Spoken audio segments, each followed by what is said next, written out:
नमस्कार दोस्तों, विज्ञप्ति पीसीएस के यूट्यूब चैनल पर आप सभी का स्वागत है। देखिए, इससे पहले हम लोग पीवाईक्यू की 2 क्लासेस कंप्लीट कर चुके हैं। आज हमारी ये तीसरी क्लास है।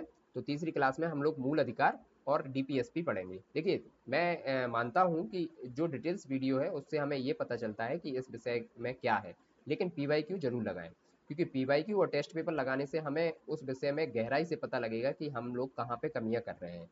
और अभी टाइम है, टाइम के रहते अभी हम लोग कमियां सुधार लेंगे तो आगे हमें कोई दिक्कत नहीं होगी और हम सिलेक्शन के नज़दीक पहुंच जाएंगे। ठीक है, तो आज ज़्यादा समय खराब ना करते हुए मूल अधिकार और डीपीएसपी पढ़ते हैं।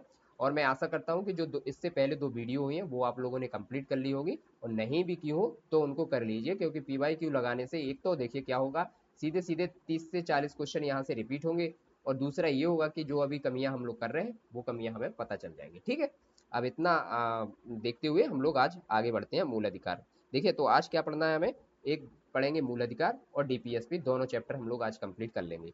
तो मूल अधिकार के बारे में थोड़ा सा पढ़ लेते हैं। देखिए यहाँ पे लिखते हैं मूल अधिकार और यहाँ पे लिखते हैं डीपीएसपी। ठीक, तो इनके बारे में पहले थोड़ा थोड़ा जान लेते हैं। मूल अधिकार कौन से भाग में मिलेगा आपको, तो ये मिलेगा भाग 3 में, और ये मिलेगा भाग 4 में। ठीक है, डीपीएसपी मिलेगा भाग 4 में। ये मूल अधिकार कहाँ से लिए गए हैं, तो ये लिए गए हैं यूएसए से, और डीपीएसपी कहाँ से लिए गए हैं, तो ये लिए गए हैं आयरलैंड से। ठीक है, ये क्वेश्चन सीधे सीधे पूछे जाते हैं। सबसे पहले आर्टिकल 12 से 35 तक मूल अधिकार में रहेगा, और आर्टिकल 36 से 51 तक ये डीपीएसपी में रहेंगे। ठीक है, बराबर मैं इसलिए देख रहा हूँ कि यहाँ पे चीज़ें तुलना के रूप में देखी जा सकती हैं। फिर देखिए यहाँ पे ये क्या है, ये न्यायालय के अधिकार को बढ़ाता है। ठीक है, और ये सॉरी, ये न्यायालय के अधिकार को बढ़ाता है, और ये व्यक्ति के अधिकार को बढ़ाता है। तो ये चीजें हमें इतनी देख ली। अब हम लोग देखते हैं थोड़ा सा इनके बारे में, आर्टिकल देखते हैं, और उसके बाद सीधा क्वेश्चन ही सॉल्व कर लेंगे, है ना। क्वेश्चन सॉल्व करने से ये हमें पता लग जाएगा कि क्वेश्चन किस टाइप के आ रहे हैं। तो ये हो गई थी नॉर्मल सी बातें, और इन पे हमने थोड़ी सी चर्चा कर ली, जिससे पता लग जाए कि ये मूल अधिकार और डीपीएसपी जो है वो कहाँ से लिए गए हैं। अब थोड़ी सी चर्चा कर लेते हैं हम लोग कि इसमें आर्टिकल कौन कौन से जोड़े गए हैं। तो देखिए यहाँ पे देख लेते हैं। यहाँ समता का अधिकार और स्वतंत्रता का अधिकार। ठीक, समता का अधिकार, स्वतंत्रता का अधिकार, शोषण का अधिकार, धार्मिक स्वतंत्रता के अधिकार, संस्कृति और शिक्षा संबंधी अधिकार, संपत्ति के अधिकार, और सामुदायिक उपचारों के अधिकार।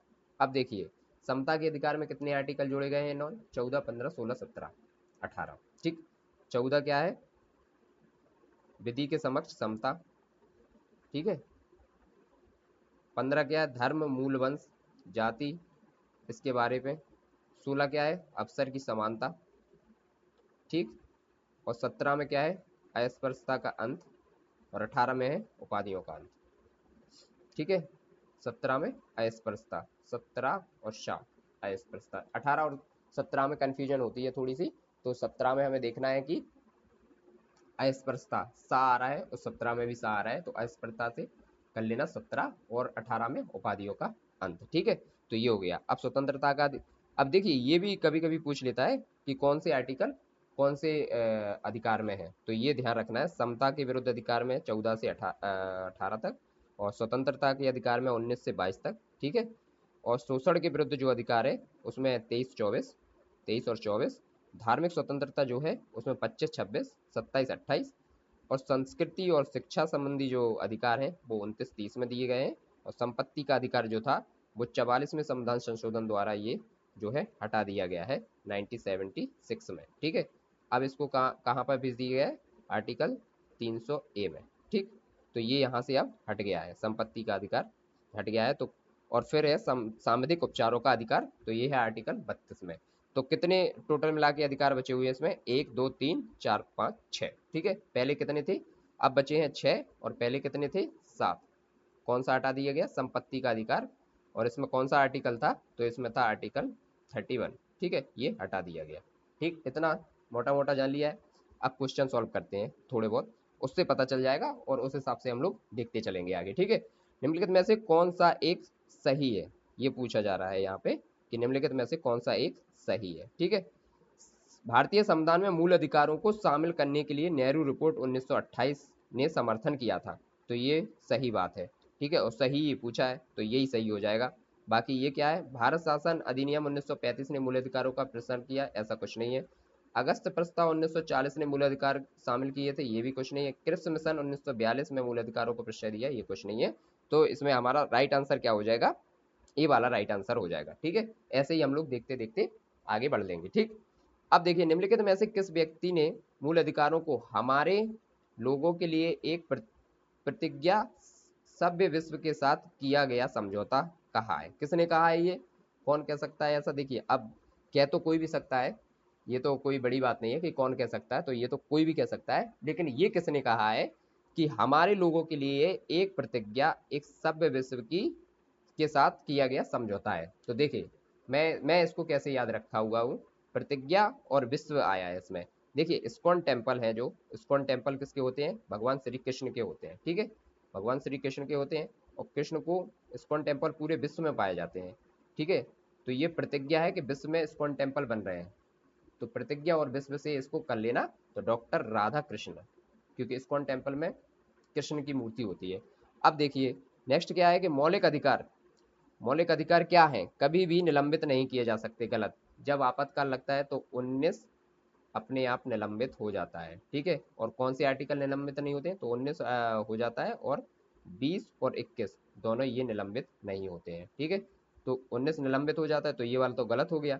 प्रधानमंत्री के निर्देशों से निलंबित किया हो सकता है, नहीं, ऐसा कुछ नहीं है। प्रधानमंत्री, राष्ट्रपति की इच्छा पर, तो राष्ट्रपति की इच्छा पर भी निलंबित, आपातकालीन स्थिति में निलंबित किए जा सकते हैं, तो यही राइट आंसर है, ठीक है, ये हो गया।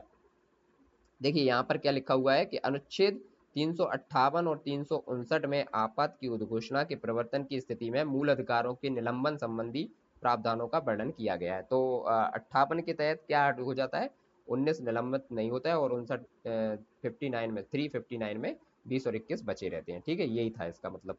अब है, भारत में मौलिक अधिकारों के संबंध में निम्न वक्तव्यों पर विचार कीजिए। ये राज्य कृत्य के विरुद्ध एक गारंटी है, ठीक है। मौलिक अधिकार क्या है, कृत्य के विरुद्ध गारंटी है, ठीक बात है। भाग 3 में है, देखिए, सबसे पहले हम लोगों ने जब क्लास स्टार्ट की तभी कहा इसमें कि हाँ, ये भाग 3 में है, ठीक है। सामाजिक, आर्थिक और राजनीतिक न्याय सुनिश्चित करते हैं, बिल्कुल करते हैं। सामाजिक, आर्थिक और राजनीतिक न्याय बिल्कुल सुनिश्चित करते हैं। यह संयुक्त राज्य अमेरिका में अधिकारों के बिल की भांति नहीं है, तो ये संयुक्त राज्य अमेरिका से लिए गए हैं, तो ये हो गया गलत। बाकी ये 3 सही हो गए, तो 1 2 3 आंसर यहाँ पर हो जाएगा, ठीक है। इसी टाइप से हम लोग वन बाई वन क्वेश्चन करते चलेंगे। अभी 50 क्वेश्चन के आसपास इसमें है, सारे क्वेश्चन हो जाएंगे, फिर डीपीएसपी के भी जितने क्वेश्चन है वो भी हो जाएंगे। क्वेश्चन बहुत इंपॉर्टेंट है, और क्वेश्चन यहीं से आएंगे, कहीं से नहीं आएंगे, ठीक है। तो हमें ये देखते रहना है कि क्वेश्चन कैसे पूछे जा रहे हैं, ठीक है। अब देखिए, भारतीय संविधान में किस अनुच्छेद के अंतर्गत नागरिकों को मौलिक अधिकार प्रदान दिए गए हैं? तो कौन से में किए गए हैं, हम लोगों ने सबसे पहले पॉइंट यही लिखा था, 12 से 35 में मूल अधिकार है, और 36 से 51 में डीपीएसपी है। तो ये दोनों पॉइंट हमने शुरू में ही देख लिए। भारतीय संविधान के अनुच्छेद 13 का मुख्य उद्देश्य निम्नलिखित में से किसके संदर्भ में संविधान की सर्वोच्चता सुनिश्चित करता है? किसके संदर्भ में सर्वोच्चता सुनिश्चित करता है? देखिए, मौलिक अधिकार के 13 कहाँ पे आएगा, 12 से 35 तक तो इसी में है ना, तो 13 भी इसी में आएगा, तो ये करता है, ठीक। भारतीय संविधान में समता का अधिकार 5 अनुच्छेदों द्वारा प्रदान किया जाता है। समता का अधिकार अभी हाल हम लोगों ने देखा है, समता का अधिकार 5 अनुच्छेदों में कौन कौन से में से किया जाएगा, 14 से 18 हम लोगों ने वन बाई वन पूरे देख लिए थे। समता का अधिकार, देखिए, ये है समता का अधिकार 5 अनुच्छेदों, कौन सा, 14 15 16 17 18, सबकी हमने लैंग्वेज भी देख ली है, और इधर भी लिखी है, वो भी देख लेते हैं। अनुच्छेद 14 विधि के समक्ष समता है। अनुच्छेद 15 में क्या लिखा हुआ है, धर्म, मूलवंश, जाति, लिंग, जन्म स्थान के आधार पर विभेद का प्रतिषेध। और 16 में क्या है, लोक नियोजन के विषयों पर अवसर की क्षमता। और 17 में अस्पृश्यता देखा है, और 18 में उपाधियों का अंत देखा है, ठीक है। ये 5 है समता, ठीक है, क्या है, समता के अधिकार हैं ये पांचों, ठीक। तो इनको याद रखना। अभी देखिए, कई क्वेश्चनों में फिर से यही के यही रिपीट हो जाएंगे। भारतीय संविधान के निम्नलिखित अनुच्छेदों में से कौन विधायन सत्ता पर पूर्ण नियंत्रण लगाता है? विधायन समता मतलब विधि के समक्ष समता, तो कौन से में है ये विधि के समक्ष समता, 14 में। 15 में क्या है, धर्म, मूलवंश, जाति पर। 16 में क्या है, अवसर की समानता। और 17 में क्या है, अस्पृश्यता का अंत। तो चारों पॉइंट्स पर थोड़ा थोड़ा देख लेंगे, तो चीजें बहुत जल्दी याद हो जाएंगी। और ये मतलब जब पीवाईक्यू लगाते हैं तो सबसे अच्छा तरीका यही माना जाता है कि चारों ऑप्शन पे थोड़ा थोड़ा सोचना होता है। क्यों सोचना होता है कि अगर क्वेश्चन आएगा ना तो कोई भी एक ऑप्शन से वहां से उठा के और जो है आंसर रख देगा या क्वेश्चन बना के रख देगा, और हमें लगेगा कि यार ये कहाँ से पूछ लिया, किस टाइप के क्वेश्चन आ रहे हैं ये, मतलब ये तो बाहर से ही है ना। तो सिलेबस के बाहर की चीजें की बात करने लगते हैं, लेकिन ऐसा कुछ नहीं है। तो वो क्वेश्चन आएंगे जो भी, वो यहीं से आएंगे, और 30 से 35 क्वेश्चन हमें यहीं से मिल जाएंगे डायरेक्ट, ठीक। ऐसा नहीं कि 30 से 35 क्वेश्चन सिर्फ पॉलिटी में मिल जाएंगे, ये नहीं है, इतने तो क्वेश्चन पॉलिटी में आते भी नहीं है, ठीक।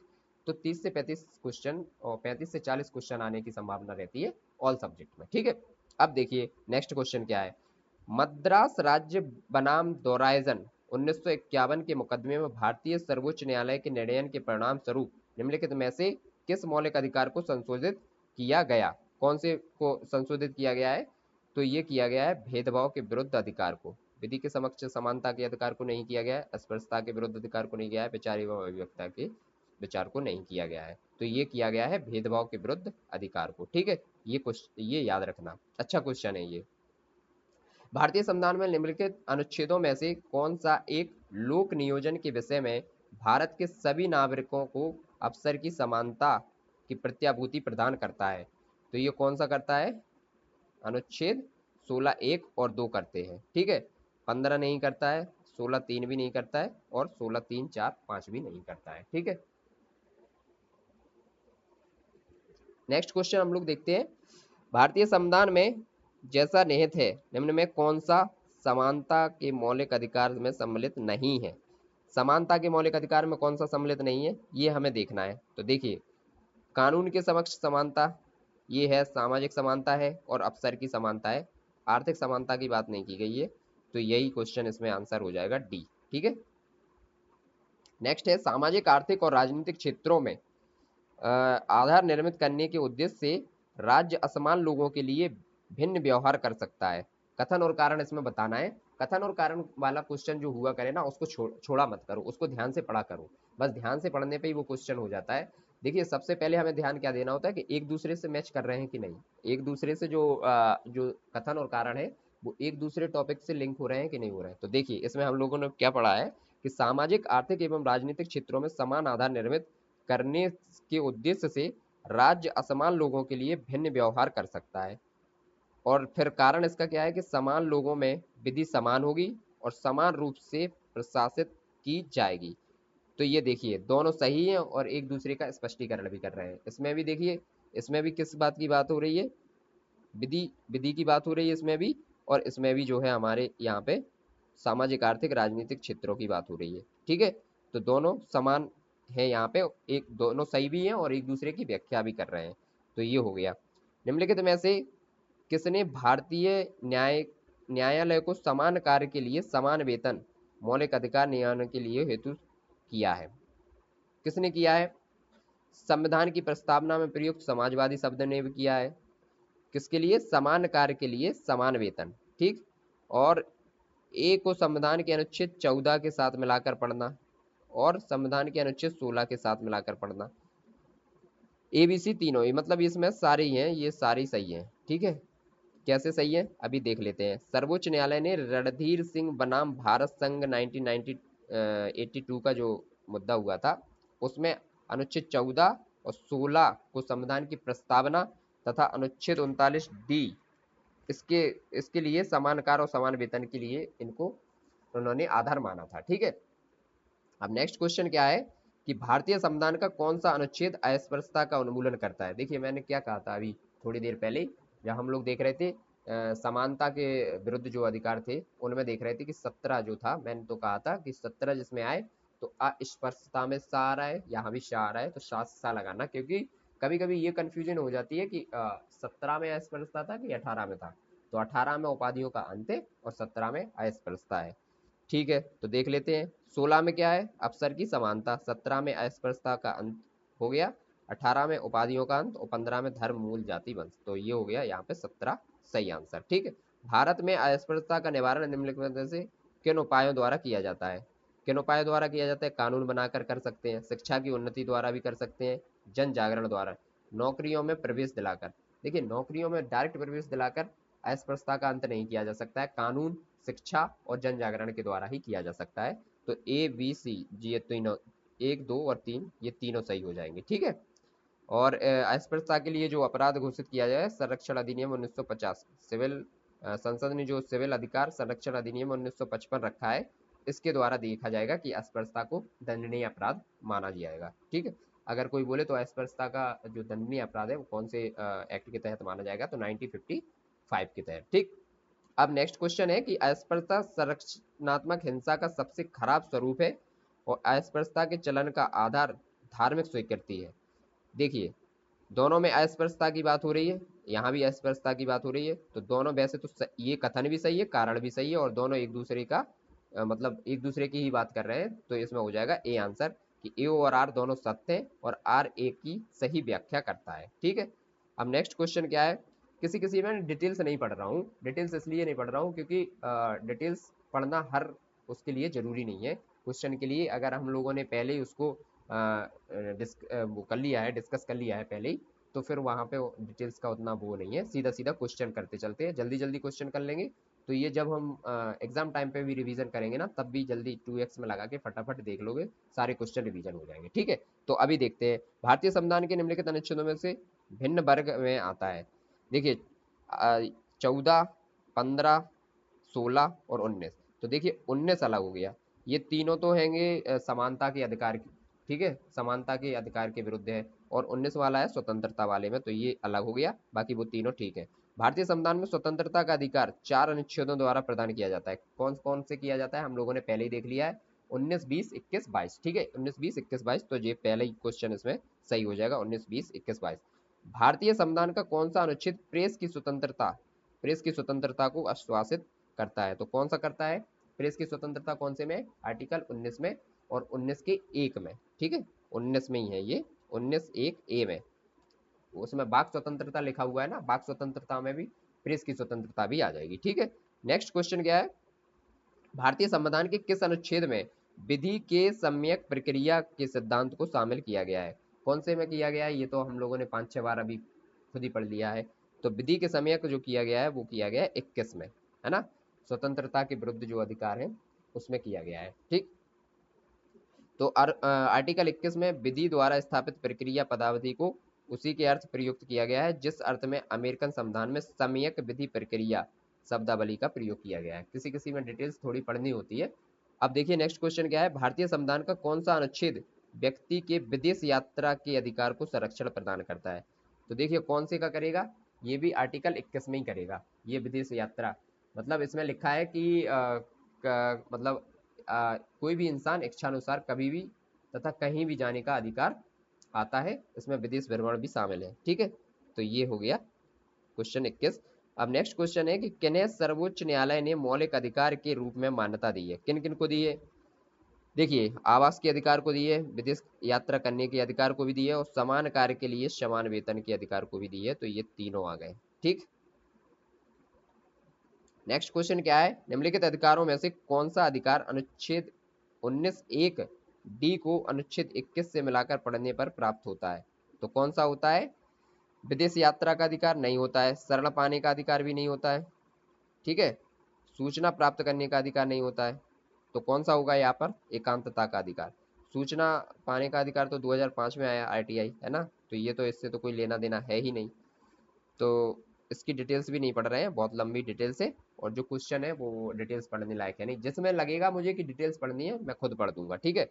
निम्नलिखित में से कौन संविधान अनुच्छेद 21 के दायरे में नहीं आता है, कौन सा संविधान 21 के दायरे में नहीं आता है, देखिए एक चिकित्सा द्वारा घायल को चिकित्सीय सहायता दे सकते हैं हम लोग, कार्यस्थल पर महिलाओं से लैंगिक उत्पीड़न, ये भी ठीक है, पानी की गुणवत्ता को दूषित करना, तो कौन सा नहीं आता है, ये तो आते हैं तीनों, मृत्युदंड नहीं आता है, मृत्युदंड अलग चीज है वो, ठीक है, वो इसमें नहीं आएगा। नेक्स्ट क्वेश्चन है, निम्नलिखित में से कौन सा एक अधिकार राष्ट्रीय आपातकाल तक भी समाप्त या सीमित नहीं किया जा सकता, राष्ट्रीय आपातकाल तक भी समाप्त और सीमित नहीं किया जा सकता। अभी सबसे पहले ही बात हुई थी अपनी, तो बताया गया था वहां पे कि जैसे ही आपातकाल लगता है तो 19 तो समाप्त हो जाता है, ठीक है, लेकिन 20 और 21 दोनों समाप्त नहीं होते, ठीक है। तो यहाँ पे है व्यक्ति देश के किसी भाग में निवास या बसने की स्वतंत्रता का अधिकार, ये समाप्त हो जाएगा क्योंकि ये तो 19 में है। व्यक्ति द्वारा स्वतंत्रता और जीवन जीने का अधिकार, यही ठीक है। भारत में संपूर्ण क्षेत्र में आबाद भ्रमण करने की स्वतंत्रता 19 में, वृत्ति और उपजीविका की स्वतंत्रता भी 19 में है। तो बी वाला बच जाएगा क्योंकि ये 21 में है। ठीक है, नेक्स्ट क्वेश्चन क्या है, 6 वर्ष की आयु से 14 वर्ष की आयु के बीच सभी बच्चों और शिशुओं को शिक्षा का अधिकार कहाँ पे है?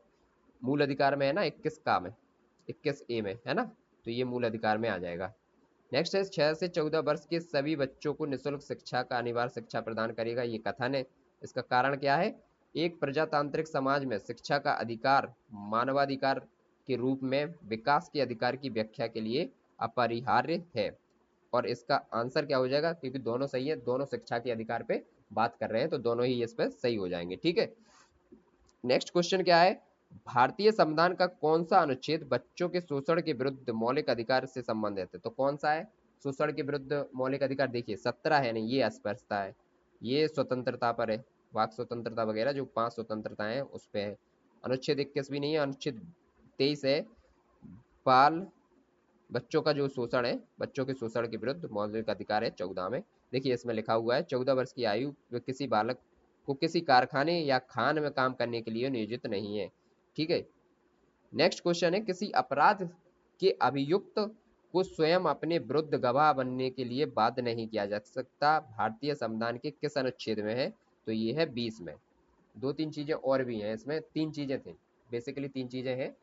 एक है एक है कि आपने कोई अपराध यदि किया है, ठीक है, यदि कोई अपराध किया है तो उसके लिए सजा सिर्फ एक बार ही मिलेगी। और नेक्स्ट उसमें एक और है कि अगर आपने एक अपराध किया तो एक बार सजा मिलेगी, और यदि अपराध आज किया है तो आज जो नियम है उन्हीं के नियम के साथ ही आपको सजा मिलेगी, ना कि उससे पहले और ना कि उससे बाद की। और तीसरा क्या है, तीसरा यही पॉइंट है कि किसी अपराध के अभियुक्त को स्वयं अपने विरुद्ध गवाह बनने के लिए बाध्य नहीं किया जा सकता। ये तीनों पॉइंट आर्टिकल 20 के हैं। ठीक है, तो अब 20 की डिटेल्स पढ़ने की हमें जरूरत उतनी नहीं है। निम्नलिखित में से कौन भारतीय संविधान के अनुच्छेद 20 का हिस्सा नहीं है? तो देखो, दोहरे दंड की धारा, कायोत्तर विधि और स्वयं अपने विरुद्ध साक्षी होने का निषेध, ये तीनों हैं। ठीक है, दोहरे दंड की धारा भी है, कायोत्तर विधि भी है। कायोत्तर विधि का मतलब है जो अभी नियम है उनके तहत ही आपको दंड दिया जाएगा, ना कि उसके नियम के पहले की, और नियम कोई बाद में लागू होता है तो ना उस नियम से। जो आज अपराध हुआ है, जो आज कानून है, उसी के तहत आपको सजा मिलेगी। ठीक है, तो इसमें कौन सा नहीं है? यातना के विरुद्ध निषेध नहीं है इसमें, तो सी आंसर इसका सही हो जाएगा। ठीक है, बंदी बनाए गए व्यक्ति के मौलिक अधिकारों की रक्षा किस अनुच्छेद से प्रदत्त है? बंदी बनाए गए व्यक्ति के मौलिक अधिकारों की रक्षा किस अनुच्छेद से संबंधित है? तो किससे है? 22 से। ठीक है, 22 में भी तीन बातें कही गई हैं कि देखिए, अगर जब आपको पुलिस गिरफ्तार करती है तो सबसे पहले आपको कारण नोटिस देती है कि किस कारण से आपको गिरफ्तार किया गया है। नंबर 2 कि 24 घंटे के अंदर आपको न्यायालय में पहुंचा दिया जाएगा, कोर्ट में आपको जज के सामने भेज दिया जाएगा, 24 घंटे का ही टाइम दिया जाता है। तीसरा ये रहता है कि आपको अपनी पसंद का वकील करने की भी अनुमति दी जाती है। ठीक है, ये तीन पॉइंट्स होते हैं। अगर आप कभी आपको पुलिस पकड़ ले जाए तो आप वहाँ पे यही कहोगे कि आर्टिकल 22 पढ़े हो? अगर आर्टिकल 22 पढ़े हो तो हमें सबसे पहले तो कारण बताइए कि क्या कारण है कि आपने हमको थाने में मतलब जो बंद कर लिया है। ठीक है, फिर दूसरी बात, अगर आपको 24 घंटे से ज़्यादा हो गए हो तो फिर आप उनसे फिर से कह सकते हो कि आर्टिकल 22 पढ़िए।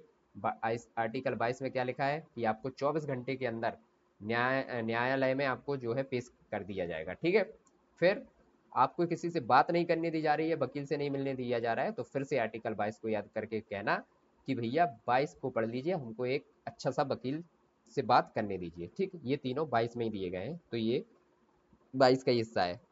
नेक्स्ट क्वेश्चन है, प्रत्यक्ष बंदीकरण प्रिवेंटिव डिटेंशन अधिनियम के अंतर्गत एक व्यक्ति बिना मुद्दत मुकदमा चलाए बंदी बनाया जा सकता है। कितने टाइम के लिए बनाया जा सकता है बिना मुकदमा चलाए? तो 3 माह के लिए। ये याद रखना है, ये बहुत इंपॉर्टेंट क्वेश्चन है। 3 माह के लिए ये बंदी बनाया जा सकता है, और कोई मुकदमा भी नहीं चल रहा हो तब भी। ठीक है, धार्मिक स्वतंत्रता के अधिकार के प्रावधान के अंतर्गत सम्मिलित है, कौन कौन से हैं?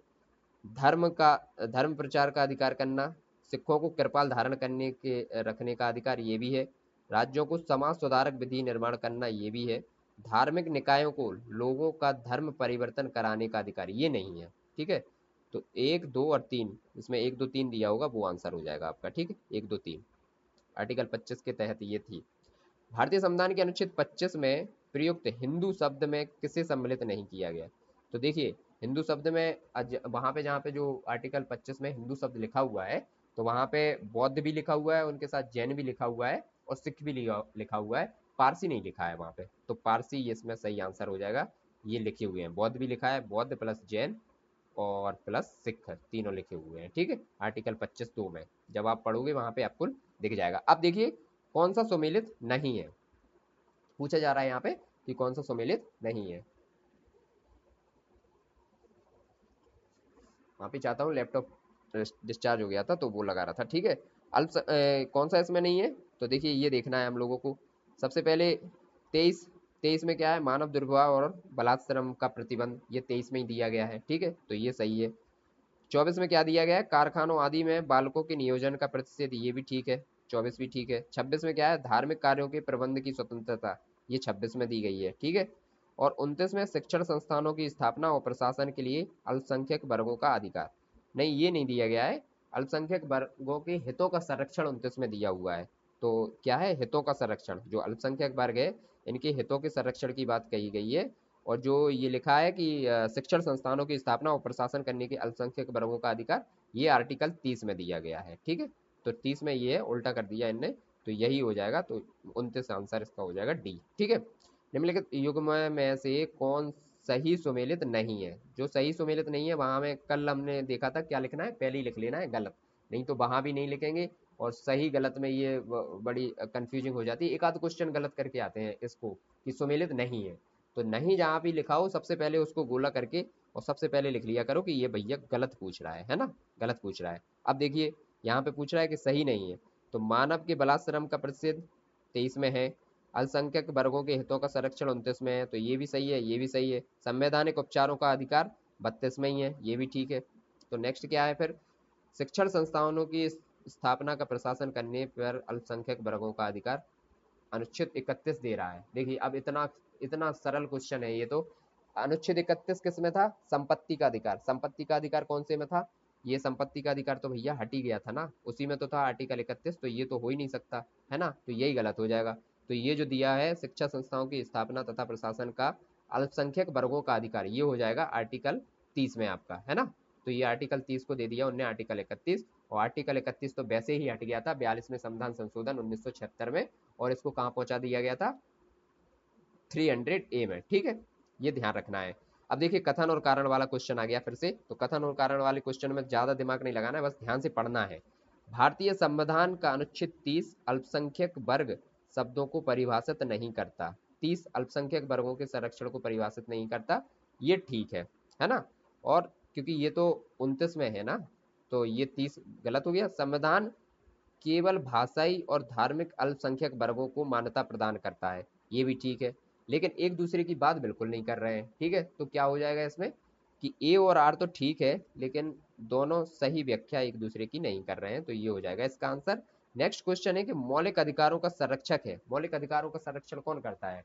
मौलिक अधिकारों का संरक्षण कार्यकारिणी करती है कि संसद करती है? ये नहीं करती है, न्यायपालिका करती है, तो न्यायपालिका इसका राइट आंसर हो जाएगा, न्यायपालिका। नेक्स्ट क्वेश्चन क्या है कि संविधान के अंतर्गत मूल अधिकारों का संरक्षण कौन करता है? संविधान के अंतर्गत मूल अधिकारों का संरक्षण कौन करता है?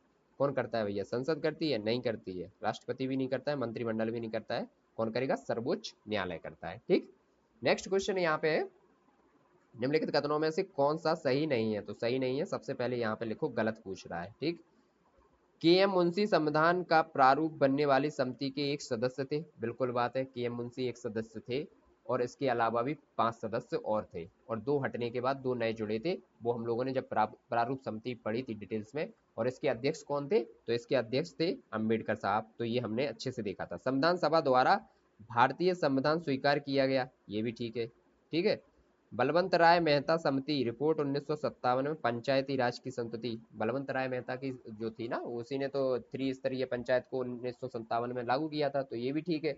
अब नेक्स्ट क्वेश्चन, नेक्स्ट है पॉइंट की संविधान के अंतर्गत मूल अधिकारों का संरक्षण भारत का राष्ट्रपति है, देखिए भाई साहब यहीं पे नेक्स्ट क्वेश्चन अभी इससे पहले ही लगाया था, तो इसका संरक्षण किसको माना जाता है? उसका संरक्षण माना जाता है न्यायालय को, ठीक। तो ये डी वाला क्वेश्चन जो है ये गलत हो जाएगा, और ये इसमें यही पूछा है कि गलत कौन सा है, ठीक। ये हो गया। अब नेक्स्ट क्वेश्चन है, निम्नलिखित में से कौन से अधिकार भारतीय संविधान के अनुच्छेद 32 के अंतर्गत प्रवर्तित किए जा सकते हैं? कौन से अधिकार किए जा सकते हैं? 32 काय में आता है? आर्टिकल मौलिक अधिकार में आता है। कहाँ से? 12 से 35 तक। अब देखिए, संवैधानिक अधिकार है? नहीं, मौलिक अधिकार है ये। और सांविधिक अधिकार भी नहीं है, मौलिक अधिकार है। तो बी आंसर इसका बिल्कुल राइट आंसर हो जाएगा। नेक्स्ट क्वेश्चन क्या है? निम्नलिखित में से एक अधिकार को डॉक्टर बी आर अम्बेडकर द्वारा संविधान की आत्मा कहा गया है। किस अधिकार को कहा गया है? डॉक्टर भीमराव अम्बेडकर के द्वारा संविधान की आत्मा किसे कहा गया है? तो धर्म की स्वतंत्रता का अधिकार 15 को नहीं कहा गया। संपत्ति का अधिकार तो आर्टिकल 31 था, हटा दिया गया था। समानता का अधिकार आर्टिकल 14 से और आपका 18 तक। और ये धर्म की स्वतंत्रता का 25-26, सॉरी इसमें 25 और 26। और संविधान उपचारों का अधिकार ये था 32 में। तो इसी को कहा था डॉक्टर भीमराव अंबेडकर जी ने कि ये संविधान की आत्मा है। अच्छा, अब कल हम लोग जब उद्देशिका के क्वेश्चन सॉल्व कर रहे थे तो उसमें किसी ने कहा था कि उद्देशिका को संविधान की आत्मा कहा जाता है, ठीक है। और मैंने वहां पे भी बताया था कि डॉक्टर भीमराव अंबेडकर ने संवैधानिक उपचारों के अधिकार को संविधान की आत्मा माना है। तो वो जिसने उद्देशिका को आत्मा कहा था उनका नाम आप लोग कमेंट सेक्शन में जरूर बताइएगा। और मैं हिंट कर देता हूँ कि वो नाम प्रारूप समिति के सदस्यों में से ही एक था। तो आप लोग सर्च करिए और बताइए कि उद्देशिका को आत्मा किसने कहा है, क्योंकि आर्टिकल 32 को आत्मा डॉक्टर भीमराव अंबेडकर ने कहा है। तो उद्देशिका को किसने कहा है ये कमेंट सेक्शन में आप लोग जरूर बताइए, ठीक है। अब नेक्स्ट क्वेश्चन देखते हैं कि संविधान के अनुच्छेद 32 को डॉक्टर भीमराव अंबेडकर ने इसकी आत्मा कहा है। बिल्कुल ठीक बात है। अनुच्छेद 32 मौलिक अधिकारों के अतिक्रमण के विरुद्ध प्रभावी उपचारों का प्रावधान है। तो ये भी ठीक है, दोनों सही है और सही स्पष्टीकरण भी ये कर रहा है, ठीक है। निम्नलिखित में से किस एक प्रलेख को किसी व्यक्ति की स्वतंत्रता का महानतम रक्षक माना जाता है? तो किसको माना जाता है महानतम रक्षक? बंदी प्रत्यक्षीकरण को। बंदी प्रत्यक्षीकरण क्या कहता है कि यदि कोई इंसान को लग रहा है कि वो बंदी बना लिया गया है, तो वो न्यायालय में जाके कह सकता है कि मुझे बंदी बनाया गया है। तो न्यायालय की वो जो है वो बंदी प्रत्यक्षीकरण के तहत ये मुद्दा ले लिया जाएगा, ठीक है। तो जो 32 के तहत जो रिट आती हैं वो 5 रिटें हैं। वो बारी बारी से देख लेते हैं, एक एक पॉइंट में समझ लेते हैं। उससे समझ में हमें आ जाएगा कि क्या करना है, ठीक है। अब देखिए नेक्स्ट देखते हैं हम लोग। बंदी प्रत्यक्षीकरण जो है वो तो हो गया कि अगर किसी को बंदी बनाया गया है तो उसको छुड़वाने की कार्रवाई। अब परमादेश देखिए, जैसे मान लीजिए आप एसडीएम बन गए, ठीक है। अब एसडीएम के बाद आपके जो कर्तव्य है उनका आप पालन नहीं कर रहे हैं, तो आपको परम आदेश दिया जाएगा कि आप अपने कर्तव्यों का पालन करें। वो परम आदेश के अकॉर्डिंग के तहत आएगा, ठीक है। फिर है प्रतिषेध। प्रतिषेध क्या होता है कि जो उच्च सदन और जो उच्चतम न्यायालय और जो आपके उच्च न्यायालय रहेंगे, वो जो निम्न न्यायालय रहेंगे उनसे ये कहते हैं कि जिन विषयों में आपको अधिकार नहीं है उनको आप आगे बढ़ाइए, ठीक है। उन पे आप डिसीजन नहीं लीजिए, ये है प्रतिषेध। फिर उत्प्रेक्षण क्या होता है कि जो अधीनस्थ न्यायालय है वो अपने केस जो सॉल्व नहीं कर सकते वो उच्च न्यायालय को भेजेंगे। और अधिकार परीक्षा क्या रहता है? जैसे मान लीजिए आप एसडीएम हो, और एसडीएम क्या करेगा कि अपने अधिकारों से हटकर और ज्यादा बढ़ चढ़कर अधिकारों का वो कर रहा है, अपना यूज कर रहा है, प्रयोग कर रहा है। तो उसको अधिकार परीक्षा के तहत अपने अधिकारों को ही प्रयोग करने का अधिकार दिया जाता है। तो ये थी 5 रिटें, ठीक है। ये देख ली। अब इनसे ही क्वेश्चन बनेंगे। व्यक्तिगत स्वतंत्रता के लिए उच्च न्यायालय निम्नलिखित में से किस रिट को जारी कर सकता है? तो किसको कर सकता है? अभी हम लोगों ने देख लिया, वो कर सकता है बंदी प्रत्यक्षीकरण को, ठीक है। नेक्स्ट क्वेश्चन है, निम्नलिखित में से कौन सा सही सुमेलित नहीं है? कौन सा सही सुमेलित नहीं है? बंदी प्रत्यक्षीकरण to have the body of, ये ठीक है, ठीक है। To body have the of. परमादेश बी कमांड, बिल्कुल बी कमांड दी जाती है परमादेश में कि आप अपने कर्तव्यों का पालन करें, ठीक है, यही कहा जाता है। प्रतिषेध टू बी सर्टिफाइड, यही नहीं है, टू बी सर्टिफाइड नहीं है यहाँ पे। प्रतिषेध का मतलब होता है कि आप मतलब जो उच्चतम न्यायालय है और डिस्ट्रिक्ट कोर्ट है, जो उच्च न्यायालय है और उच्चतम न्यायालय है वो निम्न जो न्यायालय रहेंगे उनको आदेश देंगे कि आपको जितना वो है पावर है, जो सॉल्व नहीं कर सकते केस उनको आप हमारे पास भेजिए। तो ये नहीं आएगा इसके प्रति। और अधिकार परीक्षा को तो वाई वॉट अथॉरिटी कहते ही है। ठीक है, नेक्स्ट क्वेश्चन क्या है, एक ऐसी याचिका जो न्यायपालिका द्वारा जारी की जाती है तथा जिसमें कार्यपालिका से कहा जाता है कि वह ऐसा कार्य करे जो उसे प्रदत्त शक्तियों के अंतर्गत करना चाहिए, उस रिट या याचिका को क्या कहते हैं? तो उसको क्या कहेंगे? उसको कहते हैं परम आदेश, मैंडेमस। ठीक है, हम आदेश देते हैं, है ना। अब है निम्न में से कौन सही सुमेलित नहीं है। देखिए आर्टिकल पूछा है, आर्टिकल का तो क्या कीजिए, देखिए मैं बताऊं, मौलिक अधिकार और डीपीएसपी, ये जितने भी आर्टिकल हैं 12 से लेके 51 तक, ये सारे आर्टिकल आपको मतलब उंगलियों पे याद होने चाहिए। इन आर्टिकलों का बहुत बड़ा रोल होता है पॉलिटी में और खूब पूछे भी जाते हैं यहाँ से क्वेश्चन। तो मेरे ख्याल से बहुत ज़्यादा आर्टिकल है नहीं ये। अगर एक एक दो दो तीन तीन भी आप रोज याद करोगे, बिल्कुल याद ही होना चाहिए, मतलब ये नहीं कि हाँ मतलब याद आ जाएंगे ऑप्शन, देखिए ऐसा नहीं, याद होने चाहिए ये बिल्कुल। ठीक है, और भी आगे बताता रहूंगा कि कौन से आर्टिकल बिल्कुल याद होने चाहिए। बाकी अभी एक लास्ट में क्लास आएगी जो कि इंपॉर्टेंट आर्टिकल्स की रहेगी, उसमें हम लोग देख लेंगे, उससे बाहर आर्टिकल्स नहीं जाएंगे आपके, जो भी पूछे जाएंगे उसी से पूछे जाएंगे। ठीक है, अब देखिए अस्पृश्यता का अंत 17 में है, बिल्कुल सही बात है। गिरफ्तारी और निरोध के विरुद्ध जो संरक्षण है वो 23 में नहीं है, ये गलत है। ये कितने में है? ये 22 में है। और धर्म की स्वतंत्रता, ये धर्म की स्वतंत्रता 25 में है, ये भी ठीक है। अल्पसंख्यक हितों के संरक्षण 29, ये भी ठीक है। तो यहाँ पे कौन सा मैच नहीं है? तो बी वाला मैच नहीं है यहाँ पे, ये 23 में नहीं 22 में है। ठीक, अब है सूची एक को दो से मिलाइए। उपाधियों का अंत बताइए आप लोग, उपाधियों का अंत चार तीन चार पांच बार पढ़ चुके हैं। समानता के अधिकार में उपाधियों का अंत आता है 14 से 18 के बीच। कौन सा है उपाधियों का अंत? तो यहाँ पे मिल जाएगा आपको आर्टिकल 18। और अल्पसंख्यक भाषाओं का संरक्षण तो ये मिल जाएगा 29 में। धार्मिक मामलों में स्वतंत्रता 26 में। और शिक्षा का अधिकार 21 में। ठीक है, हो गए सारे के सारे। अब देखिए फिर से सूची वन को सूची दो से मिलाइए।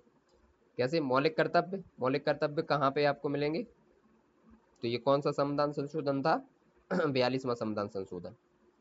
ठीक, और संसद मौलिक अधिकारों का संशोधन कर सकती है, तो ये कौन से केस में कहा गया था कि संसद मौलिक अधिकारों में जो है संशोधन कर सकती है? तो माना गया था केशवानंद भारती केस में।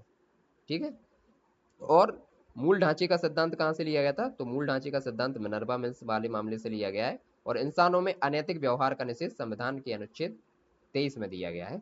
तो ये हो गया हमारे। नेक्स्ट क्वेश्चन पे चलते हैं अब। भारत के सर्वोच्च न्यायालय ने संविधान की मूल संरचना सिद्धांत बुनियादी ढांचा सिद्धांत का प्रतिपादन निम्नलिखित में से किस मुकदमे में किया था? कौन से में किया था? केशवानंद भारती वाले मुकदमे में किया है। यहीं से रहा था कि आप जो है संसद के मौलिक अधिकारों में भी संरक्षण कर सकते हैं। ये केशवानंद भारती बनाम केरला राज्य में आया हुआ था। संपत्ति का अधिकार एक है। क्या है ये संपत्ति का अधिकार? संपत्ति का अधिकार पहले तो मौलिक अधिकार था। ठीक है, जो संपत्ति का अधिकार था मौलिक अधिकार था आर्टिकल 31 के तहत, लेकिन अब इसको हटा के 300A में जोड़ दिया गया। तो ये मौलिक अधिकार तो है नहीं, नैसर्गिक अधिकार भी नहीं है, ये वैधानिक अधिकार है और ये कानून अधिकार है। तो सी और डी दोनों क्वेश्चन, दोनों ऑप्शन सही हो जाएंगे। निम्नलिखित में से किसके द्वारा संपत्ति का मूल अधिकार का लोप हुआ, मतलब किसके द्वारा हटाया गया? तो कौन से के द्वारा हटाया गया? 5-6 बार बोल चुका हूं बराबर। 44वां संविधान संशोधन 1976 में। ठीक है, तो ये 44वां संविधान संशोधन 1976 हो जाएगा।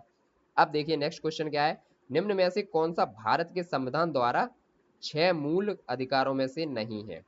6 मूल अधिकारों में से कौन सा नहीं है? देखिए समानता का अधिकार है 14 से 18। विरोध का अधिकार, विरोध का अधिकार नहीं है। शोषण के विरुद्ध अधिकार है, बिल्कुल है। धर्म की स्वतंत्रता का अधिकार है, बिल्कुल है। 25 और 26 आर्टिकल उसी में है। ठीक है, तो ये हो गया विरोध का अधिकार इसमें नहीं है। नेक्स्ट क्वेश्चन देखते हैं, निम्न में से कौन सा मूल अधिकार विदेशी नागरिकों को प्राप्त नहीं है? विदेशी नागरिकों को कौन सा मूल अधिकार प्राप्त नहीं है? सबसे पहले तो विदेशियों को कौन से अधिकार प्राप्त हैं और नागरिकों को कौन से अधिकार प्राप्त हैं, ये हमें पता होना चाहिए। तो नागरिकों वाले याद कर लो क्योंकि कम है, और ये हमेशा याद रखें कि फिर विदेशियों का तो कर ही लेंगे। नागरिकों के कौन कौन से हैं? 15, 16, 19, 29 और 30, ये सिर्फ भारतीय नागरिकों को ही प्राप्त होते हैं। ठीक है, और विदेशियों को कौन कौन से हैं? अब देखिए मूल अधिकार की बात कर रहे हैं तो अब कौन सा बचा है? 14 बचा है। 15 हट गया, 16 हट गया, 17 18 है नहीं, 19 नहीं है, 20 नहीं है।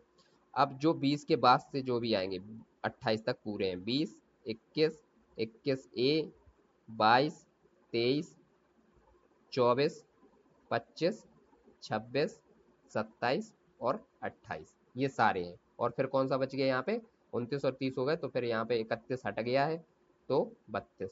ठीक है, यही है। यहाँ पे शायद देखो दी भी होगी लिस्ट। देखिए 14 है और 20 है, 21 है, 21 का है, अनुच्छेद 23 और 24 हो गए, 25, 26, 27, 28 हो गए और 32 भी हो गया। ठीक है, ये हो गए। तो ये ज्यादा हो रहे हैं जो कि विदेशी नागरिकों को प्राप्त है। तो इसलिए मैं कह रहा हूँ कि जो सिर्फ नागरिकों को प्राप्त है वो याद कर लीजिए। कौन कौन से हैं नागरिकों को, सिर्फ 15, 16, 19, 29, 30, ये याद हो गए तो आप ये क्वेश्चन कर ले जाओगे। यही पॉइंट है, देखिए यही ऐसे पॉइंट है हमें जो कि बहुत से लोग इसमें कंफ्यूज हो जाते हैं। इन क्वेश्चनों में कंफ्यूज नहीं होना है। जो भी कंफ्यूजिंग वाले क्वेश्चन है वो आप लोग आपस में डिस्कस कर लें, या तो किसी दोस्त से डिस्कस कर लें या फिर अपना लिख लें। एक से दो बार आप डिस्कस करने का टाइम बचा नहीं हुआ है। डिस्कशन तो वो ऐसे होता है कि उसमें बहुत ज़्यादा समय फालतू चला जाता है, तो लिख लें आप। अब नेक्स्ट क्वेश्चन देखते हैं। भारतीय संविधान के अंतर्गत निम्नलिखित अधिकारों में से कौन सा एक अधिकार सभी व्यक्तियों को प्राप्त है। कौन सा एक अधिकार है, विधि के समान संरक्षण, विधि के समक्ष समान संरक्षण, जो कि 14 है, आर्टिकल 14 सभी को प्राप्त है। देखिए चाहे वो नागरिक हो चाहे वो विदेशी हो, सबको प्राप्त है। यही देखा है हम लोगों ने ऊपर, विधि के समक्ष समता। देखिए ये नागरिकों और विदेशियों दोनों को प्राप्त है। भेदभाव के विरुद्ध अधिकार नहीं है, अभिव्यक्ति की स्वतंत्रता का अधिकार भी नहीं है, सांस्कृतिक ये भी नहीं है। ठीक है, क्योंकि देखिए नेक्स्ट क्वेश्चन देख लेते हैं। निम्नांकित अधिकारों में से कौन सा एक अधिकार भारत के सभी व्यक्तियों को उपलब्ध नहीं है। सभी व्यक्तियों को उपलब्ध कौन कौन सा नहीं है। देखिए विधि के समक्ष समता सबको है, सभी व्यक्तियों की बात हो रही है। भारत में सभी व्यक्तियों मतलब भारत में सभी व्यक्ति मतलब विदेशी नागरिक भी आ जाएंगे इसमें। तो विदेशी नागरिकों को कौन कौन सा नहीं है, सबसे पहले याद रख लो। सिर्फ नागरिकों को याद कौन कौन से हैं, 15, 16, 19, 29, 30। आप देख लीजिए विधि के समक्ष समता ये हो गया 14। ठीक है, भेदभाव के विरुद्ध अधिकार, देश भर में स्वतंत्र भ्रमण की स्वतंत्रता, ये 19 हो गया। चुनाव लड़ने का अधिकार, ये 19 हो गया। भेदभाव के विरुद्ध अधिकार, ये भी हो गया तुम्हारा। तो डी आंसर इसका हो जाएगा। सिर्फ 14 है जो कि यहाँ पे है, और बाकी तो ये 19 वाले ही हो गए सारे पोर्शन, तो ये सब हट जाएंगे। ठीक है, तो सिर्फ 14 वाला यहाँ पे बच जाएगा, क्योंकि 14 देश और अपने देश के नागरिकों को और विदेशी नागरिकों को दोनों को प्राप्त होता है। ठीक है, अब बंधुआ मजदूर उन्मूलन अधिनियम संसद ने कब पारित किया था। तो दो बार अपन लोगों ने देखा है इसको, बंधुआ मजदूर वाला 1976 में। 1976 में बंधुआ मजदूर। तो 1976 में कौन सा संविधान संशोधन हुआ है, 44वां संविधान संशोधन भी हुआ है। तो उसी में इसको उसी से जोड़ के इसको याद रख लीजिए। जोखिम भरे उद्योगों में बाल श्रम का उपयोग निषिद्ध किया गया है। कब किया गया है, भारत के संविधान द्वारा नहीं। 10 दिसंबर 1996 को सर्वोच्च न्यायालय के निर्णय द्वारा, ये भी नहीं है। संयुक्त राष्ट्र के चार्टर द्वारा, ये है। मतलब ये तीनों है, नहीं का इसमें कोई नहीं है। भारत के संविधान द्वारा तो रहेगा ही बाल श्रम का उपयोग, आर्टिकल उसमें अलग अलग दिए हुए हैं, आर्टिकल 24 में ये दिया गया है। ठीक है, और सर्वोच्च न्यायालय तो इसमें करेगा क्योंकि न्यायालय ही तो इसकी रक्षा करता है, संयुक्त चार्टर द्वारा भी। तो ये तीनों के द्वारा हो जाएगा। ठीक है, नेक्स्ट क्वेश्चन क्या है, निम्नलिखित कथनों में से कौन सा एक सही है। कौन सा सही है, अधिकार नागरिकों के विरुद्ध राज्य में के दावे हैं, ये सही है। नहीं, ये गलत है। और अधिकार वे विशेषाधिकार हैं जो किसी राज्य के संविधान में समाविष्ट हैं, ये भी नहीं है। अधिकार राज्य के विरुद्ध नागरिकों के दावे हैं, ये सही है। इसमें जो डेफिनेशन दी हुई है ये सही है। अब हम लोगों ने मौलिक अधिकारों के सारे क्वेश्चन डिस्कस यहाँ पे कर लिए हैं। अब देखते हैं डीपीएसपी के क्वेश्चन कैसे आते हैं। ठीक है, तो डीपीएसपी में भी आर्टिकल उतने ज़्यादा नहीं है। आर्टिकल आप चाहो तो याद कर सकते हो आराम से, कि यहाँ पर 36 से लेकर 51 तक के आर्टिकल हैं। तो ज़्यादातर जो आर्टिकल हैं वो इंपॉर्टेंट याद कर लीजिए, उसमें से आराम से उसी में से आ जाएंगे। ठीक है, अब जैसे जैसे आर्टिकल मिलते जाएंगे वैसे वैसे हम लोग याद करते जाएंगे। और चाहे तो मैं पहले भी डिस्कस कर सकता हूँ, लेकिन फिर क्लास बहुत लंबी हो जाएगी, इसलिए आर्टिकल को जहाँ पे मिलेंगे उसी तरीके से याद कर लेंगे। बाकी डिटेल्स वीडियो तो आप लोगों ने देखी होगी, वहाँ पे तो आर्टिकल्स बहुत अच्छे से समझाए गए थे। चलिए देखते हैं, निम्नलिखित में से कौन एक राज्य के नीति निर्देशक सिद्धांतों का उद्देश्य नहीं है। कौन सा एक उद्देश्य नहीं है, एक कल्याणकारी राज्य की स्थापना करना, ये तो है। सामाजिक आर्थिक न्याय को सुनिश्चित करना, ये भी है। एक धार्मिक राज्य की स्थापना करना, नहीं, धर्म का कोई जिक्र नहीं है हमारे संविधान में। तो ये नहीं है। एक धर्मनिरपेक्ष राज्य की स्थापना करना, ये भी है। तो कौन सा हो जाएगा? नहीं पूछा था ना, इसमें गलत पूछा था, मतलब सी हो जाएगा। ठीक है। नेक्स्ट है, कल्याणकारी राज्य की संकल्पना का समावेश भारत के संविधान में है। कहाँ पर है? कल्याणकारी राज्य को कहाँ पर देखा गया है? डीपीएसपी में। ठीक है। तो कहाँ पर देखा जाएगा? ये राज्य के नीति निर्देशक तत्वों में। ठीक। और संविधान का कौन सा भाग कल्याणकारी राज्य का आदर्श घोषित करता है? तो राज्य के नीति निर्देशक डीपीएसपी करते हैं इसको। ठीक है। राज्य के नीति निर्देशक तत्व सहज अध्ययन के लिए निम्न में से कौन से भागों में विभाजित किए जाते हैं? ये पूछा गया है हमसे। तो कौन से भागों में विभाजित किए जाते हैं? समाजवादी में किए जाते हैं, उदारवादी में किए जाते हैं और गांधीवादी में किए जाते हैं। तो उपयुक्त सभी इसका राइट आंसर हो जाएगा। नेक्स्ट क्वेश्चन देखते हैं कि भारतीय संविधान में सम्मिलित नीति निर्देशक तत्वों की प्रेरणा हमें किस संविधान से प्राप्त हुई थी? तो ये स्रोत का क्वेश्चन पूछ लिया गया है और यहीं से क्वेश्चन बार बार बनता है। वहां भी मैंने डिस्कस किया था। तो ये कहाँ से लिया गया है? सबसे पहले क्लास जब स्टार्ट की है इसके बारे में मैंने बता दिया है। तो ये आयरलैंड से लिया गया है। और अमेरिका से क्या लिया गया है? तो अमेरिका से लिया गया था अपने मूल अधिकार, जो आज हम लोगों ने अभी डिस्कस किए हैं। ऑस्ट्रेलिया से क्या लिए गए? ऑस्ट्रेलिया से दो चीजें ली गई हैं।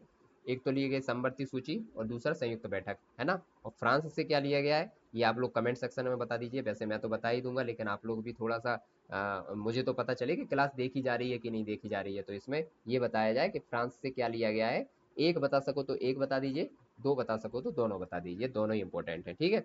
नेक्स्ट क्वेश्चन है, नीति निर्देशक सिद्धांत है। नीति निर्देशक सिद्धांत है। क्या है नीति निर्देशक सिद्धांत? वाद योग है? नहीं, ये गलत है। वाद योग नहीं है, ये सही है ना। मौलिक अधिकार तो है नहीं, कोई भी नहीं, ये नहीं। वाद योग है नहीं है इसमें। समान कार्य के लिए समान वेतन भारत के संविधान में सुनिश्चित किया गया है। समान कार्य के लिए समान वेतन कौन से आर्टिकल में दिया गया है? 39A में। समान कार्य के लिए समान वेतन, तो ये क्या है? काय में है? राज्य के नीति निर्देशक तत्व में, क्योंकि 36 से 51 क्या है? डीपीएसपी। ठीक। तो 39A में दिया गया है समान कार्य के लिए समान वेतन, चाहे वो महिला हो चाहे पुरुष हो, कोई भी हो, उसके लिए समान कार्य करेगा तो समान वेतन मिलेगा। ऐसा नहीं कि महिला की मजदूरी अलग है और पुरुष की अलग है ना। आप भी आगे जब जाओगे और प्रशासन में जब बड़े बड़े अधिकारी बनोगे तो आपका भी वेतन समान रहेगा, चाहे वो महिला हो चाहे पुरुष हो। नेक्स्ट है, निम्नलिखित में से कौन सा एक मौलिक अधिकार नहीं है? कौन सा एक मौलिक अधिकार नहीं है इसमें? उत्पीड़न के खिलाफ अधिकार, ये तो मौलिक अधिकार है। समान कार्य के लिए समान वेतन, देखिए समान कार्य के लिए समान वेतन 39A, ये डीपीएसपी में है। ठीक है। तो यही आंसर हो जाएगा। नेक्स्ट क्वेश्चन क्या है? निम्नलिखित अनुच्छेदों में से कौन सा एक राज्य सरकार को ग्राम पंचायतों को संगठित करने के लिए निर्देशित करता है? ग्राम पंचायत तो वैसे आर्टिकल 40 में दी गई है। देखते हैं क्या आंसर दे रहे हैं। आर्टिकल 40 ही है। देखिए ग्राम पंचायत को कैसे याद रखेंगे? आर्टिकल 40, देखिए मान लीजिए 40 है तो पंचायत कब लगती है? जब 4 लोग बैठे हो।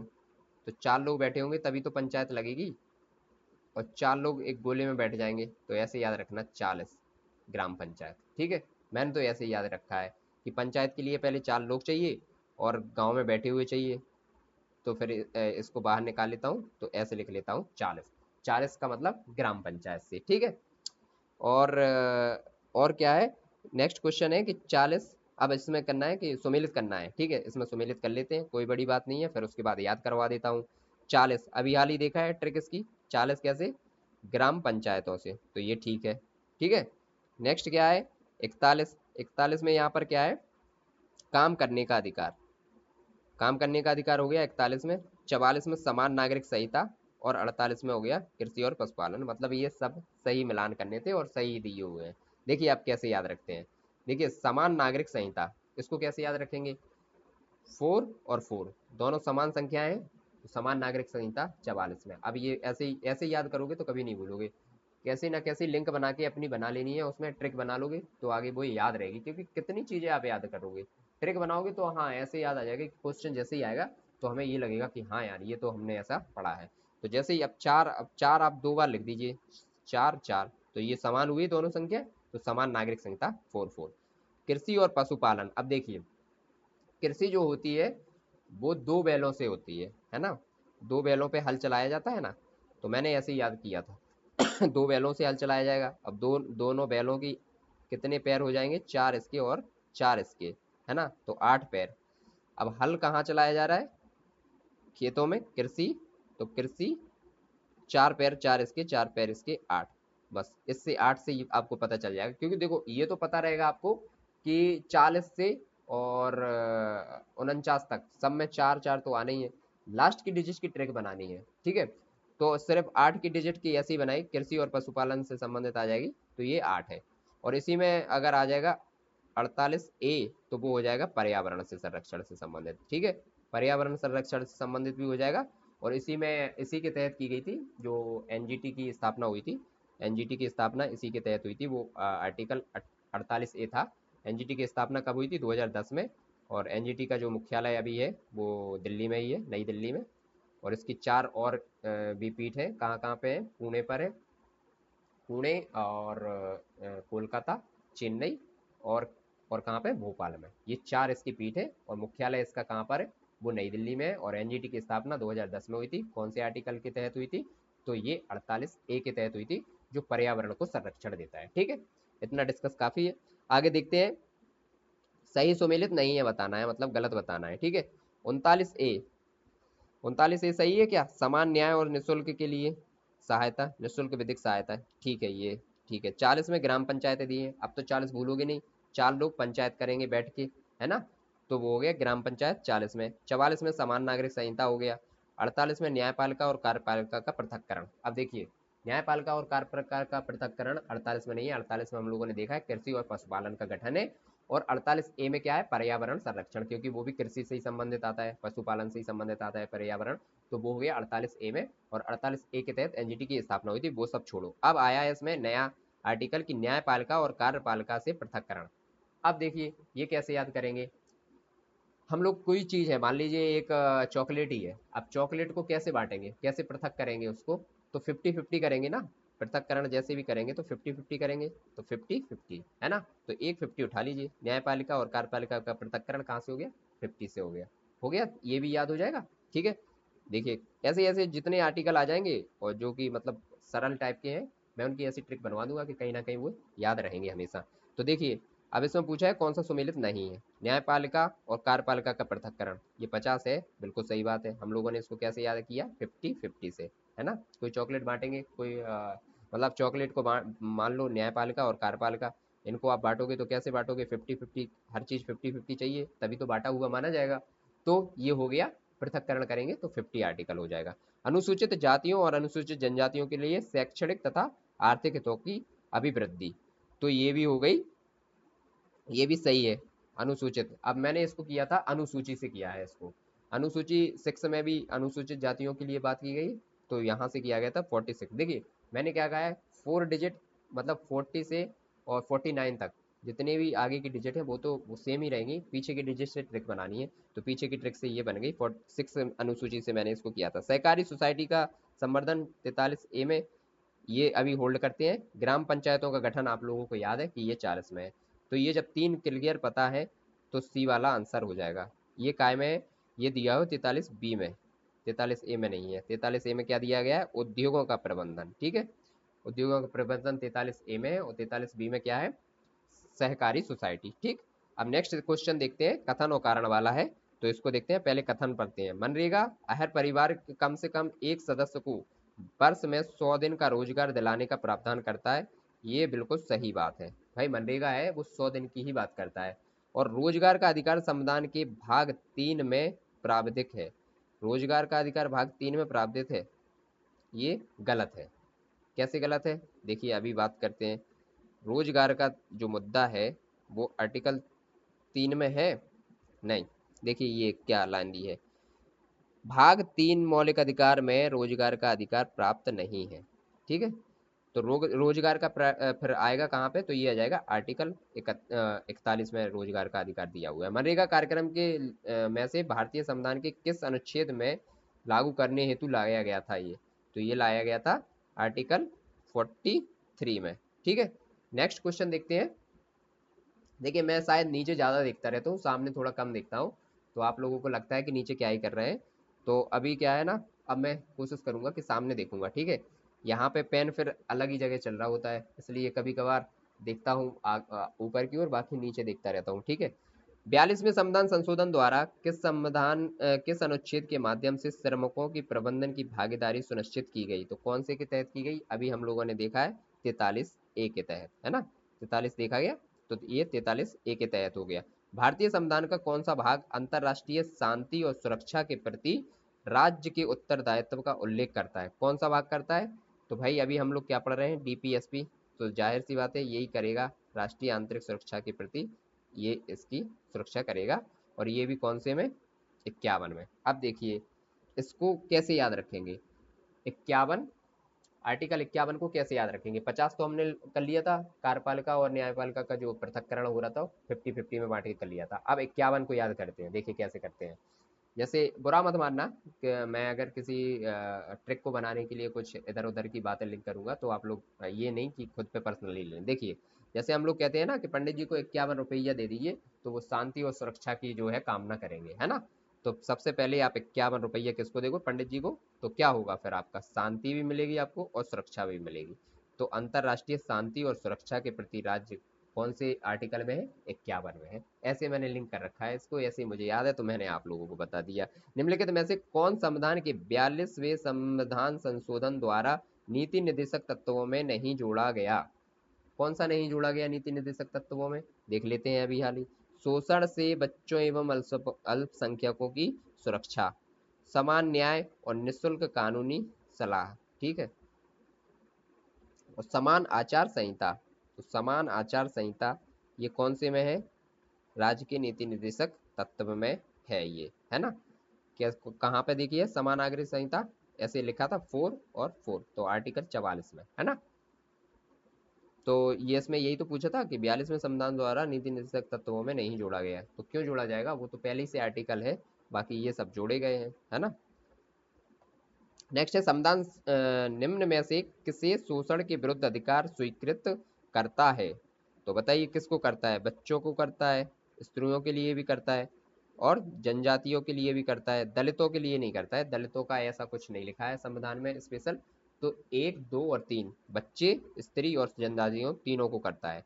नेक्स्ट क्वेश्चन है निम्नलिखित में से कौन एक राज्य के नीति निर्देशक तत्व नहीं है, नहीं है बताना है। देखिए मद्य निषेध है, कौन से आर्टिकल में मिलेगा आपको, 47 में मद्य निषेध।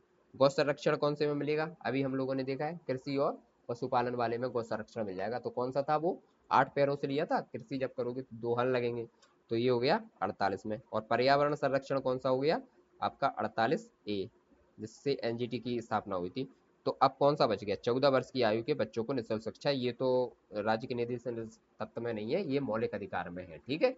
नेक्स्ट क्वेश्चन देखते हैं निम्नलिखित में से भारत के संविधान में किसमें पर्यावरण संरक्षण के संवर्धन और वन व वन्य जीव की रक्षा के प्रावधान पाए जाते हैं? कौन से में पाए जाते हैं, इसमें सोचना ही नहीं है ज्यादा।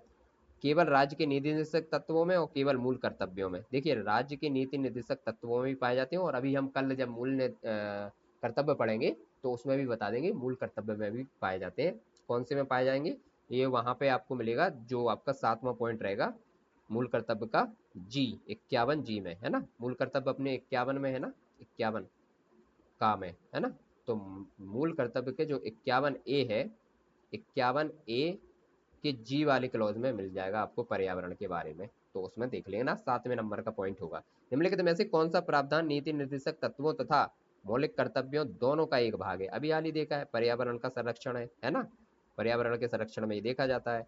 राज्य के नीति निर्देशक सिद्धांतों में से किसके बारे में संविधान शांत है, किसके बारे में संविधान शांत है?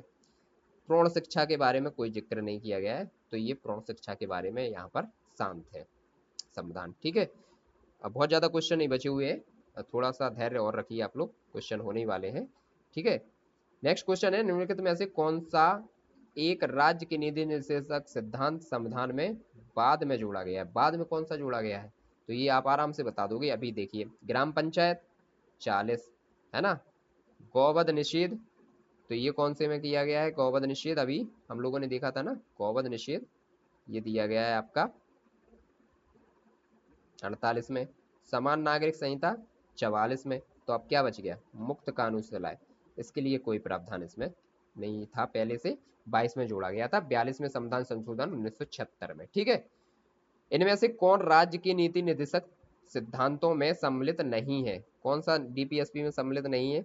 तो मद्य निषेध है 47 में, काम का अधिकार ये भी है, समान कार्य के लिए समान वेतन ये भी है। सूचना का अधिकार नहीं है, ये तो भैया 2005 में जोड़ा गया था, है ना, आरटीआई। ये है सूचना का अधिकार, ठीक।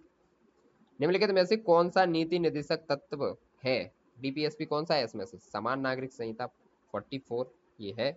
बाकी प्रेस की स्वतंत्रता, धर्म की स्वतंत्रता, विधि के समक्ष समानता, ये तीनों क्या है? मौलिक कर्तव्य 19 आर्टिकल में दिए गए हैं। निम्नलिखित में से डीपीएसपी सिद्धांतों के विषयों की पहचान कीजिए। मद्य निषेध है, बिल्कुल है।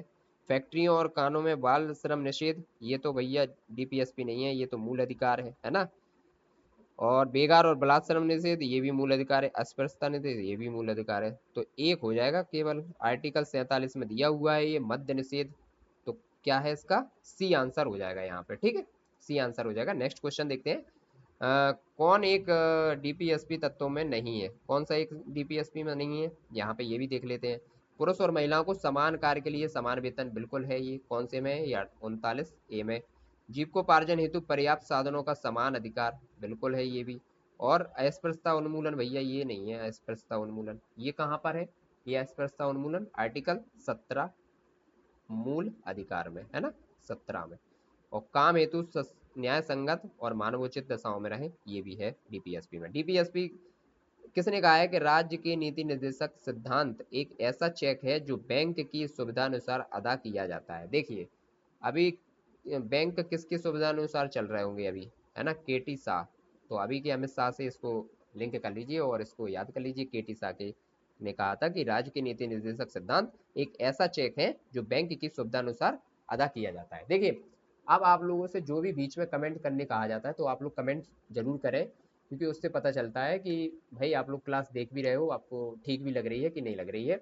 कमेंट सेक्शन में ये जरूर बताएं, ठीक है। आगे अब हम लोग इसको कंप्लीट कर लिए हैं आज पूरा मूल अधिकार और डीपीएसपी को। ये मैं ये मान के चल रहा हूँ कि आप लोगों को ठीक से समझ में आ जाएगा। आप टेंशन ना लें, घबराएं नहीं बिल्कुल भी। 55 दिन में हम लोगों की ये कंप्लीट हो जाएगी। ज़्यादा से ज़्यादा जो टॉपिक नहीं हुए थे वो 2-3 दिन एक्स्ट्रा चल जाएंगे, तो 60 दिन में ये कंप्लीट हम लोग कर लेंगे। पेपर से 10 से 15 दिन पहले फ्री हो जाएंगे इसको एक बार करके। फिर अपने स्तर पे आप लोग थोड़ी बहुत इसको कर लेना, तो ये कंप्लीट हो जाएगी। चलिए, आज की क्लास को हम लोग यहीं पर रोकते हैं। धन्यवाद दोस्तों।